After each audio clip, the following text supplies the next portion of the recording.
back to my channel again. So 2 more days to go for my 30 days challenge. So today is going to be another watercolor, and it's a type of Italian landscape. I'll explain more about it, what to think of, and then how I've applied colors. But Before we continue, if you are new to this channel, hit that like button and please subscribe and share with your friends so that it helps YouTube algorithm to reach more people. welcome back again.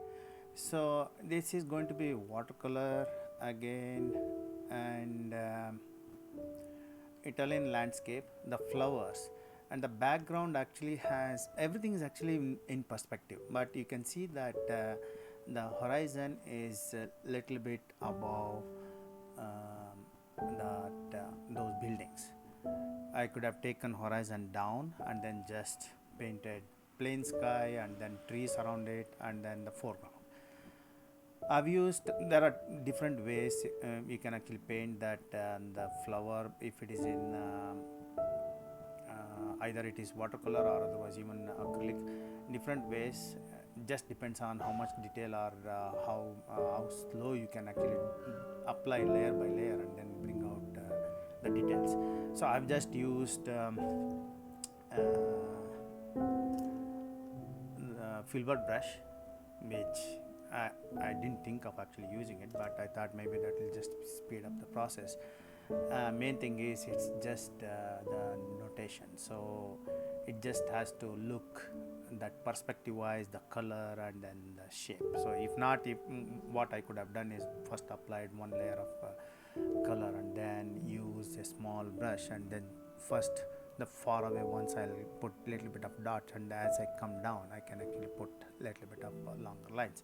So that's the intention, but I've just made it very simple. If you are a beginner, just concentrate on the sky is very easy, and the very background far away trees are also easy. That is done wet on wet, so you can actually look into that. And then for the house on the right hand side is just a plain white paper. I didn't touch, that's where the light is from, and then on the other side is shadow, so you can actually see the shadow of the roof and the casting shadow of the bigger building onto the smaller roof. So those are the things you need to remember, and it's one point perspective, and the background is a little bit of lines going around but still follows a sort of one point perspective. Just keep that in mind. And the application, most of it is wet and wet, and then or otherwise it's just wet on dry.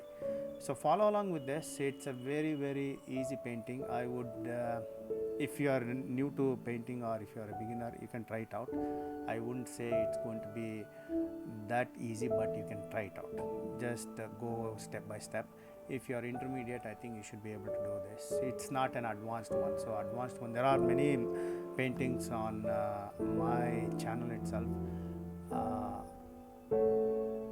Advanced ones are there. I have not posted anything which is very advanced, because if it is very advanced, that means I have actually spent more time on detailing. I have some of my paintings, but I don't have videos of them. That has taken 2-3 weeks, something like that, whenever I got the time, but I've gone ahead with layer by layer. It has taken longer time. So this one is actually going to be easy one. The most of us actually have at least the desire of painting such a photo.